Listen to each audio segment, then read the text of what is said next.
नमस्कार दोस्तों, मैं उपेंद्र सिंह और आप देख रहे हैं हमारा यूट्यूब चैनल अनमोल स्टडी ऑनलाइन। स्वागत आप सबका एक नई वीडियो में। तो हमारे प्रिय विद्यार्थी क्लास 3 वाले आप लोग कॉपी कलम लेकर बैठे हैं और आपको मैं जो बता रहा हूं उसको आप ध्यान से वीडियो को देखिएगा और कॉपी में नोट कीजिएगा। ठीक है बच्चे, तो मैं देखता हूँ आज की इस वीडियो का क्या गद्यांश कहानी का अंश है। यहाँ पे देखते हैं कहानी का क्या अंश है और पढ़ते हैं और आपको भी सुनाते हैं। ठीक, और आप लोग ध्यान से देखिएगा, हल्ला गुल्ला नहीं कीजिएगा। ठीक है, तो दोस्तों यहाँ पे सबसे पहले आप देख पा रहे हैं क्या लिखा है। नीचे दिए गए कहानी के अंश को ध्यानपूर्वक पढ़कर प्रश्नों के उत्तर दीजिए। तो क्या लिखा है दोस्तों, एक बालक था, उसका नाम राजन था। वह तीसरी कक्षा में पढ़ता था। एक दिन वह अपने पिताजी से बोला, मुझे रुपयों की आवश्यकता है। पिताजी ने राजन को 50 रुपये दिए, लेकिन वे जानना चाहते थे कि राजन रुपये किस कार्य में व्यय करेगा। व्यय में समझें, खर्च करेगा। वे चुपचाप उसके पीछे चल पड़े। राजन सीधा अपने साथी कुशल के घर गया। वह उसे बुला लाया। फिर दोनों बाजार की ओर चल पड़े। पिताजी भी उनके पीछे पीछे गए। बाजार में पुस्तकों की एक दुकान थी, वहाँ दोनों रुक गए। बालकों ने कुछ पुस्तकें खरीदी और कुशल को दे दी। कुशल को पुस्तकों की सख्त जरूरत थी। पिताजी सब कुछ समझ गए। वे प्रसन्न थे क्योंकि उनके बेटे ने अपने साथी की मदद की थी। तो दोस्तों यहाँ पे जो है राजन किसकी मदद किया, अपने साथी की, उसका कुशल का। ठीक है, तो दोस्तों हमें भी एक दूसरे की मदद करना चाहिए जरूरत पड़ने पर, है ना। तो क्वेश्चन देखते हैं दोस्तों, पहला सवाल क्या है। ठीक है बच्चे, तो पहला सवाल क्या है, राजन कौन सी कक्षा में पढ़ता था, है ना। तो दोस्तों यहाँ पे देखिए क्या लिखा है, राजन तीसरी कक्षा में पढ़ता था। तो तीसरी कक्षा कहाँ है दोस्तों, ऑप्शन नंबर बी इसका सही जवाब होगा। आगे देखते हैं दोस्तों, क्वेश्चन नंबर दूसरा क्या कह रहा है, राजन और कुशल के बारे में कौन सा कथन सही है। दोनों मित्र थे, दोनों पुस्तक की दुकान पर रुके, दोनों बाजार की ओर चल पड़े, सभी कथन सही है। दोस्तों यहाँ पे मैं देखता हूँ कि दोनों मित्र थे, ये भी सही है। दोनों पुस्तक की दुकान पर रुक पड़े, ये भी सही है। दोनों बाजार की ओर चल पड़े, ये भी सही है। तो सभी कथन सही है। ऑप्शन नंबर डी इसका सही जवाब होगा। किसने कहा मुझे रुपयों की आवश्यकता है, ये बात किसने कहा था। तो देखते हैं दोस्तों यहाँ पे क्या कहा था। यहाँ पे कहता है, एक दिन वो अपने पिताजी से बोला, कौन, राजन, क्या कहा, मुझे रुपयों की आवश्यकता। ये बात किसने कहा था, राजन ने कहा था। किसको कहा था, अपने पिताजी से कहा था। ठीक है, तो यहाँ पे देखते हैं दोस्तों, यहाँ क्या कहा है, मुझे रुपयों की आवश्यकता, ये बात राजन ने कहा था। Option number A. ठीक है, अगला सवाल क्या कहता है दोस्तों, किसने किसकी मदद की। तो अभी हम क्या बताएं, राजन जो है वो कुशल की मदद की। तो यहाँ होगा राजन ने कुशल की मदद की। Option number B. ठीक है, आगे बढ़ते हैं दोस्तों, क्या है बच्चों, क्वेश्चन नंबर 5 में क्या है, राजन के पिताजी क्यों खुश थे। राजन के पिताजी क्यों खुश थे, क्योंकि कुशल ने राजन की मदद की थी। ये बात गलत है, राजन ने अपने मित्र की मदद की थी। आपका यहाँ पे सही जवाब होगा बी, क्योंकि राजन का मित्र कौन था, कुशल, और राजन ने अपने मित्र कुशल की मदद की और यह मदद करते हुए उसके पिताजी देखे थे, इसलिए उसके पिताजी खुश थे। ठीक है दोस्तों, समझ में आ रहा है। आगे बढ़ते हैं, और एक बात और, जितना भी मैं बता रहा हूँ सभी को कॉपी में नोट करते जाएं। ठीक, आगे बढ़ते हैं। नीचे दिए गए कविता के अंश को ध्यानपूर्वक पढ़कर प्रश्नों के उत्तर देना है दोस्तों।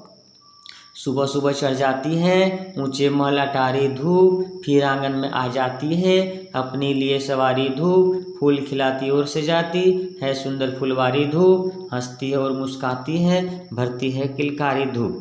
तो दोस्तों ये आपका है कविता। अब इसके बाद हम देखते हैं क्वेश्चन। सुबह सुबह में आंगन में कौन आ जाती है, देखिए क्या लिखा है, सुबह सुबह आंगन में धूप आ जाती है। कौन आ जाती है दोस्तों, धूप। तो धूप कहाँ पे है, ऑप्शन नंबर ए में है धूप। ठीक, अगला है धूप कौन सा काम करती है।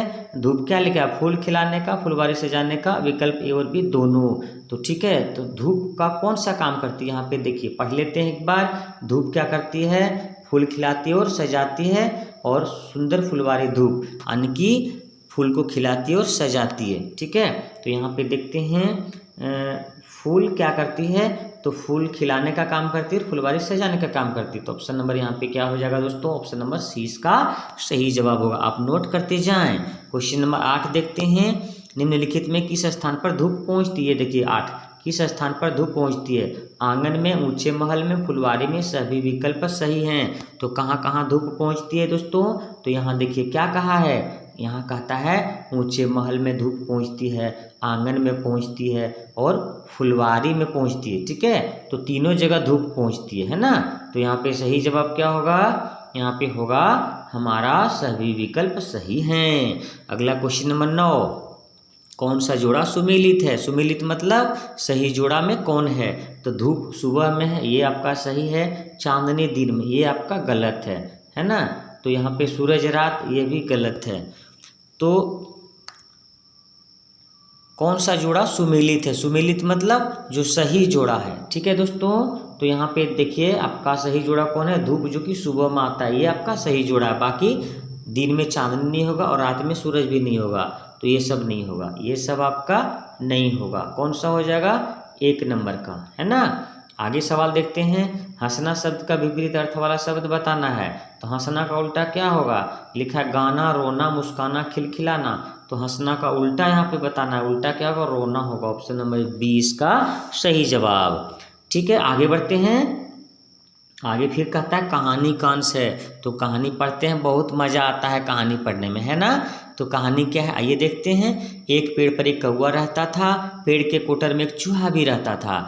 दोनों में दोस्ती थी। एक दिन एक तोता आकर डाल पर बैठ गया, उसके मुंह में एक आम था। थोड़ी देर बाद एक तितली आई और तोते से बोली, मुझे भी आम दो। चूहा बोला, मुझे दो, मैं खाऊंगा। तोता बोला, मैं तुम दोनों में से किसी को नहीं दूंगा, इसे मैं अपने मित्र बकरे को दूंगा। उसने चूहे से बोला, चूहा भाई कभी किसी से मांगकर मत खाओ, ये अच्छी बात नहीं है। आप लोग भी समझ लीजिएगा बच्चे, कभी भी किसी से कुछ मांगकर मत खाना, ये गलत बात है, अच्छी बात नहीं है।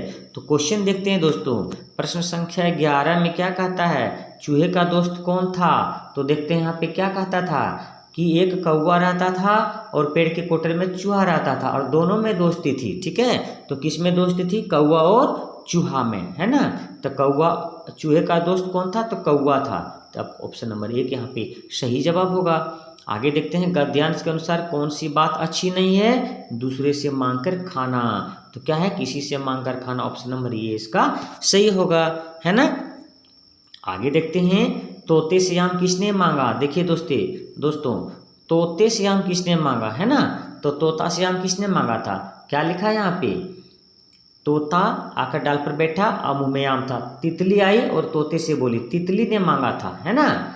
उसके बाद चूहा बोला, मुझे भी दो। तो यहाँ क्या लिखा है? ऑप्शन में देखते हैं। यहाँ पे लिखा है तोते से आम किसने मांगा था? कौवा, बकरा, चूहे ने, है ना। तो कौवा और बकरे तो नहीं मांगा था, चूहे ने मांगा था। तोते से आम किसने मांगा था? तोते से आम जो है यहाँ पे लिखा है चूहा मांगा था और तितली मांगी थी, दोनों ने। तो मगर ऑप्शन में क्या दिया है? चूहा दिया है, इसलिए इसका सही जवाब होगा आपका चूहा, है ना। तो सही जवाब क्या होगा? चूहा हो जाएगा। मित्र शब्द का विपरीत अर्थ। दोस्तों मित्र का विपरीत अर्थ दुश्मन होता है ना। ऑप्शन यहाँ पे ए सही होगा। ठीक, आगे बढ़ते हैं। 15 गद्यांश के अनुसार दोस्ती किनके बीच थी? तितली और तोते के बीच, चूहे और तोते के बीच, तितली और बकरे के बीच, तोते और बकरे के बीच। तो दोस्तों यहाँ पे किसके बीच में दोस्ती थी? तो दोस्तों यहाँ पे गद्यांश के अनुसार दोस्ती तोते और बकरे के बीच थी। किसके बीच थी? तोते और बकरे के बीच। ऑप्शन नंबर यहाँ पे डी सही होगा। तो दोस्तों आइए देखते हैं प्रश्न 16, है ना। तो प्रश्न 16 में देखते हैं, मैथ का सवाल देख लेते हैं। तो एक कमरे में 56 लोग थे और 16 लोग और आ गए। ठीक है, कमरे में 56 लोग थे और 16 लोग और आ गए। तो कमरे में कुल कितने लोग हो गए? तो बच्चों यहाँ पे जोड़ना होगा हमें। तो 56 लिखेंगे और 56 में जोड़ेंगे 16। ठीक है, तो कितना हो जाएगा? हो जाएगा 72। 6 6 12 के 2, हाथ में 1 रहा, उसको यहाँ पे हम जोड़ेंगे तो 5 6 7 हो जाएगा 72। ठीक है, तो 72 कहाँ पे है? ऑप्शन नंबर बी में है। आगे देखते हैं, हल करें। देखिए दोस्तों यहाँ पे लिखा हल करें। 60 में से 38 को घटाना है। तो हम लोग 6 से पैसा लेते हैं। यहाँ पे हो जाएगा 10 माट के 2, यहाँ बचा 5 में 3 के 2, 22 हो जाएगा। ठीक, तो 22 कहाँ पे? ऑप्शन नंबर सी में है। ठीक, आगे बढ़ते हैं। प्रश्न 18 बच्चों के बीच 35 आम बांटना था, 26 आम बांटा गया, कितना आम बचा, है ना। तो 35 आम बच्चा के पास था, ठीक। उसमें से कितना बांट दिया, 26 को बांट दिए, 26 में घटा देंगे तो 15 में 6 गया 9, यहाँ बचा 2 में 2 गया कट्टम कुटान की खत्म, तो 9 बचा, तो 9 कहाँ पे, ऑप्शन में बी में है। ठीक है दोस्तों, अगला है 19 नंबर। नीचे दी गई आकृति में बेलन की आकृति कौन सी है, ठीक। तो बेलन ये आपका हो गया चतुर्भुज, हो गया आपका त्रिभुज, हो गया ये आपका बेलन हो गया, ऑप्शन बी सही जवाब है ना। तो आगे बढ़ते हैं दोस्तों, क्वेश्चन नंबर 20। अगस्त माह के पहले कौन सा महीना आता है। देखिए क्वेश्चन नंबर 20 देखते हैं, अगस्त के पहले कौन सा महीना आता है। तो अगस्त के पहले जुलाई आता है, ठीक है। आगे देखते हैं, इनमें से कौन संख्या 469 को दर्शाता है, ठीक। तो 469 कौन सा संख्या दर्शाता है, हम देख लेते हैं। तो 469 कैसे होगा, तो पहले 69 लिखेंगे 69 और उसके बाद सैकड़ा में 4 लिखेंगे। 469 मेरा कहाँ पे है, मेरा यहाँ पे है सी नंबर में, ठीक। आगे बढ़ते हैं दोस्तों, 22। यहाँ पे क्या करा है, 1 7, तो कितना जोड़ा, 6 जोड़ा, 7 6 13, 13 6 19, 19 6 25, 25 31, 31 6 37, यानी यहाँ पे होगा 37, ठीक है। 37 कहाँ पे देख लेते हैं दोस्तों, नंबर ए में 37 है, तो सही जवाब हो जाएगा। तो देखते हैं दोस्तों, क्वेश्चन नंबर हम लोग देखेंगे 23 में क्या कहता है। तो क्वेश्चन नंबर 23 में कहता है, नीचे दी आकृति में से वक्र रेखा की आकृति का निशान लगाना है, ठीक है। तो वक्र रेखा क्या होता है, जो टेढ़ी मेढ़ी रेखा होती है। टेढ़ी मेढ़ी कौन सा यहाँ पे है, ये देखिए आपका सीधा है, ये भी सीधा है और ये भी सीधा है, ये वाला टेढ़ी मेढ़ी ये वाला लिखा है, ठीक है। ऑप्शन नंबर सी इसका सही जवाब होगा, है ना। आगे बढ़ते हैं, क्वेश्चन नंबर 24। 24 में क्या कहता है, किस चित्र में लंबाई मापने के लिए पेंसिल सही तरीके से रखा गया है। देखिए दोस्तों, ए में जो है आपका यहाँ पे तरीका सही नहीं है, बी में भी तरीका सही नहीं है और यहाँ पे डी में भी सही नहीं है, हल्का सा छोड़ के है, और सी में मेरा सही तरीका है, ठीक है। ठीक है दोस्तों, आगे देखते हैं, आकृति में वर्ग कौन सा है। दी गई आकृति में वर्ग कौन सा है। तो वर्ग कौन सा है दोस्तों, आपका यहाँ पे ए है, ए आपका वर्ग है, ये आपका त्रिभुज है, ये आपका आयत है, तो ये वर्ग आपका ए नंबर का वर्ग है, ठीक है। तो ए नंबर ए कहाँ दिया हुआ है, ऑप्शन सी में दिया हुआ है, ठीक। आगे बढ़ते हैं, 26 नंबर में देखते हैं दोस्तों, क्या लिखा है, नीचे के गुना टेबल में खाली घर में सही संख्या भरिए। तो खाली घर कहाँ पे दिया, ये वाला आपका यहाँ देखिए खाली घर दिया हुआ है, तो यहाँ पे क्या है, इधर से 3 इधर से 3, 3 3 को गुना कर कितना होगा, 9 हो जाएगा। तो 9 कहाँ पे है दोस्तों, देखते हैं 12 9 6 3, यहाँ पे बी नंबर में 9 है, ठीक है दोस्तों। आगे बढ़ते हैं, 36 के ठीक बाद कौन सी सम संख्या होगी। देखिए दोस्तों, हम लिखते हैं 36, उसके बाद लिखेंगे 37, उसके बाद लिखेंगे 38, ठीक है। तो 36 के बाद सम संख्या, तो ये तो विषम हो गया, तो सम संख्या उसके बाद 38 होगा दोस्तों। तो 38 कहाँ पे है देखते हैं दोस्तों, तो 38 यहाँ पे है मेरा 18 38 34 72, यहाँ पे बी नंबर में है, ठीक है। आगे बढ़ते हैं, इसी तरह से कौन सी आकृति 2 बराबर भागों में बांटी गई है। देखिए 2 भाग में बांटी गई थी, ये 2 भाग में बांटा है लेकिन छोटा बड़ा है, ये नहीं होगा। ये 3 भाग में बांटा, ये भी नहीं होगा, तो ये 2 भाग में बांटा है, ठीक है। तो यहाँ पे तीसरा नंबर कहाँ दिया हुआ है, ऑप्शन सी में दिया हुआ है, ठीक। ऐसे आप आसानी से बना सकते हैं, नोट करते जाइए दोस्तों। आगे देखते हैं, माचिस का आकार किसके समान होता है। तो माचिस का आकार बेलन नहीं होगा, घन नहीं होगा, शंकु नहीं होगा, तो घन आपके आकार होगा, ठीक है। उसी तरह से आगे देखते हैं, तो यहाँ पे क्या होगा, माचिस का आकार किसके समान होगा, घन आपके आकार के समान होगा। हर सप्ताह में 2 दिन की छुट्टी होती है, तो 5 सप्ताह में कितने दिन की छुट्टी होगी। तो 2 दिन का सप्ताह, 1 सप्ताह में 2 दिन छुट्टी, तो 5 सप्ताह में, तो 2 को 5 से कर दीजिए गुना, हो जाएगा 10 दिन। 10 दिन कहाँ पे है, डी नंबर में है। आगे बढ़ते हैं दोस्तों, 31वां सवाल, इनमें से कौन परिवार के सदस्य नहीं कहलाते हैं। तो पिताजी, माताजी, पड़ोस की चाची, दादाजी। देखिए आपका यहाँ पे पिताजी एक परिवार का सदस्य है, माताजी परिवार का सदस्य है, दादाजी है, लेकिन पड़ोस की चाची ये आपका परिवार का सदस्य नहीं है, इसलिए यहाँ पे दोस्तों यहाँ सही जवाब होगा। यहाँ कह रहा है कौन सा नहीं है, तो ऑप्शन सी इसका सही जवाब होगा, ठीक है। आगे है, बीच में बैठी लड़की के दाईं तरफ क्या है। ये देखिए बीच में बैठी लड़की है, इसका दाईं तरफ क्या है, ये देखिए केला है ना। तो केला कहाँ पे है, ए औरत, बी चिड़िया, सी केला, डी चश्मा, तो केला हमारा सी नंबर में है, ठीक है। आगे बढ़ते हैं, नोट करते जाइएगा दोस्तों। अगला सवाल, आपको बस में बैठकर अपने मामा जी से मिलने उनके गांव में जाना है। आप बस के लिए कहाँ जाएंगे। तो बस के लिए कहाँ जाते हैं हम लोग, तो पेट्रोल पंप नहीं जाएंगे, स्टेशन नहीं जाएंगे, बस अड्डा जाएंगे, ठीक है। अगला सवाल, आपके मामा जी की छोटी बहन आपकी माँ के रिश्ते में क्या लगेगी। तो आपके मामा की छोटी बहन आपका मौसी लगेगी, लेकिन आपके माँ का क्या लगेगी, आपका माँ का बहन लगेगी, इसे यहाँ पे ऑप्शन नंबर डी सही जवाब होगा, ठीक है। अगला सवाल है, सांप काटे तो नीचे आऊँ, सीढ़ी मिले तो झट उठ जाऊँ, या पहले किस खेल से संबंधित है। शतरंज, लूडो, पतंगबाजी, ताश। तो यहाँ पे पतंगबाजी सही जवाब होगा। आगे देखते हैं, आपको शारीरिक समानता जैसे चेहरा, आँख, नाक इत्यादि किसके साथ मिलती जुलती हो सकती है? आपके पिताजी के दोस्तों के साथ ये नहीं होगा, आपके दोस्तों के साथ ये भी नहीं होगा, आपकी माँ के दोस्त ये भी नहीं होगा, परिवार के लोगों के साथ ये हो जाएगा। ऑप्शन नंबर डी इसका सही जवाब होगा।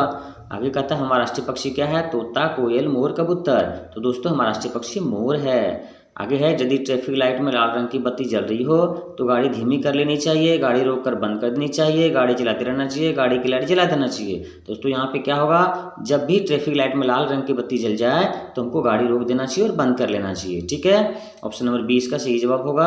आगे देखते हैं, हमें भोजन कहाँ से प्राप्त होती है? पौधों से भी प्राप्त होती है, जंतुओं से भी होती है। तो इसका ऑप्शन नंबर सी होगा। क्या होगा दोस्तों? इसका ऑप्शन नंबर सी होगा, पौधों एवं जंतुओं दोनों से। ठीक है, आप नोट करते जाएं। आगे है 40वां सवाल, इनमें से कौन सा रसोई से काम से संबंधित नहीं है? सब्जी काटना, चावल पकाना, बर्तन धोना, कपड़ा धोना। तो दोस्तों रसोई से संबंधित सब्जी काटना ये भी है, चावल पकाना ये भी है, बर्तन धोना ये भी है, लेकिन दोस्तों कपड़ा धोने का काम रसोई से संबंधित नहीं है। तो यहाँ पे सही जवाब क्या होगा? यहाँ सही जवाब होगा डी नंबर, क्योंकि जो नहीं है उसको लिखना है। अगला है, इनमें से कौन अलग है उसको चुनिए? नदी, पहाड़, तालाब, नल। ठीक है दोस्तों, तो यहाँ पे दोस्तों नदी से पानी प्राप्त होता है, तालाब से भी पानी प्राप्त होता है, नल से पानी प्राप्त होता है, पहाड़ से पानी प्राप्त नहीं होता है दोस्तों। इसका ऑप्शन नंबर बी सही जवाब होगा। आगे देखते हैं, पेड़ पौधों को ज़्यादातर पानी कहाँ से मिलता है? कुआं से, तालाब से, बारिश से, नल से। तो दोस्तों पेड़ पौधों को अधिकतर पानी जो मिलता है वो बारिश से मिलता है। ऑप्शन सी इसका यहाँ पे सही होगा। आगे देखते हैं दोस्तों, यह चित्र किस पक्षी के चोंच का है? ये तो कौवा का है, देखने से पता चलता है। ये तोता, बी मोर, सी कौवा। सी इसका सही जवाब होगा। आगे है, कच्ची खाई जाने वाली सब्जी और फल का समूह इनमें से कौन सा है? कद्दू, भिंडी, अनार। इसको कच्चा नहीं खा सकते हैं। मूली, गाजर, सेब ये कच्चा खा सकते हैं। आगे और भी देख लेते हैं, आम, खीरा, ओल। तो ओल को कच्चा नहीं खा सकते हैं। बैंगन, सीम, कटहल ये सब कच्चा नहीं खा सकते हैं। तो सही जवाब क्या होगा? सही जवाब होगा दूसरा नंबर, बी नंबर का, मूली, गाजर और सेब। ठीक है, तो आगे देखते हैं, इनमें से कौन सा नारा जल से संबंधित नहीं है? तो जल से संबंधित कौन सा नहीं है? तो यहाँ पे है, वृक्ष बचेगा, पर्यावरण बचेगा। ये तो आपका पौधों से संबंधित है और जल ही जीवन है, ये जल से संबंधित है। सब पढ़ें सब बढ़ें, ये शिक्षा से संबंधित है। स्कूल चले हम, ये भी शिक्षा से संबंधित है। तो यहाँ पे दोस्तों हमें लगता है क्वेश्चन थोड़ा गलत लिखा हुआ है। यहाँ पे होना चाहिए था कौन सा नारा जल से संबंधित है, ये होना चाहिए था। और जब जल से संबंधित है तो वो हो जाएगा जल ही जीवन है, ये जल से संबंधित नारा है। ठीक है, बाकी और सब ये वृक्ष बचेगा, पर्यावरण बचेगा, ये आपका हो गया वृक्ष से संबंधित यानी पर्यावरण से संबंधित। आपका हो गया शिक्षा से संबंधित, ये हो गया स्कूल से संबंधित, विद्यालय से संबंधित। तो इसका सही जवाब होगा ऑप्शन नंबर बी। कब होगा? जब यहाँ लिखा रहेगा जल से संबंधित है, यानी ये नहीं शब्द नहीं होना चाहिए। ठीक है, तो आप देख लीजिएगा। आगे देखते हैं दोस्तों, आगे नहीं बस इतना ही था। तो आज का जो भी 45 क्वेश्चंस को हमने यहाँ पे बना दिया। आपने ध्यान से देखा, पूरी वीडियो देखा और समझ भी लिया होगा, इसके लिए आपको बहुत बहुत धन्यवाद। तो साथियों कैसा लगा वीडियो? अगर वीडियो अच्छा लगा हो तो वीडियो को लाइक कर दें और अब सभी साथियों में शेयर कर दें। ठीक बच्चों, और एक बात और, अगर आप वीडियो को शेयर करना नहीं जानते हैं तो अपने पापा से बोलिए, आपके पापा इस वीडियो को अधिक से अधिक लोगों में शेयर करने का कार्य करेंगे। साथ ही दोस्तों अगर अभी तक हमारे चैनल को सब्सक्राइब नहीं किए हैं तो जल्द ही सब्सक्राइब करने और बेल आइकन को प्रेस कर देने का कार्य करें, जिससे कि हमारे चैनल पर आने वाली नई वीडियो की नोटिफिकेशन आपको पहले मिलती है और आप सबसे पहले हमारी वीडियो को देख पाते हैं। ठीक है दोस्तों, मिलते हैं नेक्स्ट वीडियो में। जय हिंद, वंदे मातरम।